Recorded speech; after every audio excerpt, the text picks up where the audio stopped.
I'm going to show you the formal British way to eat oysters. Did you know that oysters are actually alive when you eat them? It's really important that you pick the right oyster restaurant because an oyster needs to be fresh to not end up poisoning you. It's quite a specific taste, so some people really don't like oysters and some people love them. If you freeze oysters, you should never ever eat them raw. You should only then cook the oyster to eat it. You'll typically be given a small fork, an oyster fork, to use with the oysters, which will likely be served as 6 or 12 oysters on an ice platter. The fork can be used to loosen the oyster from the shell to make it easier to eat. You can also add condiments to the oyster if they're provided to you by the restaurant or setting. But I recommend when you first try an oyster that you try it on its own to really enjoy and experience the flavour of the oyster itself. It's important you chew. You might have seen people eat oysters and swallow them whole, but actually you should chew the oyster before swallowing. By biting into the oyster, you will experience the flavours of the oyster. So tip, bite and swallow.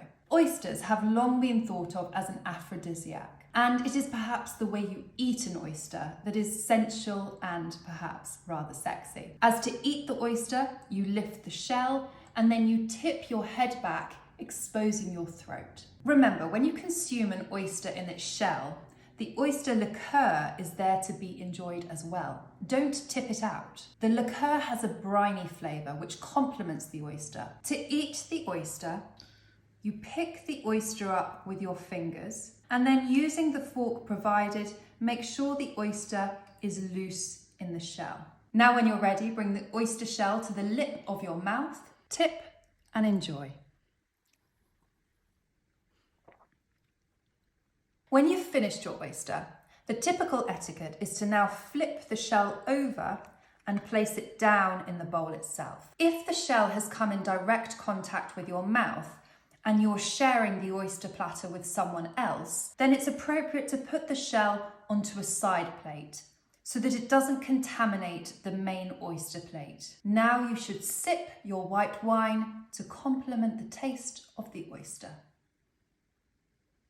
It's really important you keep your eye on the origin of the oyster. They should be fresh in order to make sure that you don't end up poisoning yourself. You can visually inspect the oyster to make sure that it looks fresh and that it hasn't been sat open for a long time. The oyster liqueur should still be within the oyster, as this will also be a sign that it's been freshly opened by the chef. Pair the oysters with something interesting. You can of course pair with white wine or champagne. It really depends on the flavours you're looking to enhance during the meal. If you buy oysters to eat at home, the oyster will come closed and you have to shuck open the oyster. You should use a sharp knife and be very, very careful. It's a very easy way to cut open your hand. I always recommend buying an appropriate shucking knife and gloves to protect your hands in case of accidental slips. Remember, the oysters can be refrigerated but not stored on ice. If you store it on ice, it will likely freeze the oyster and thus kill it.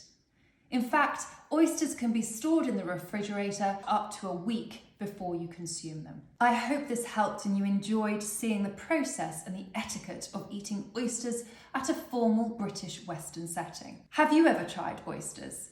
Let me know in the comments below.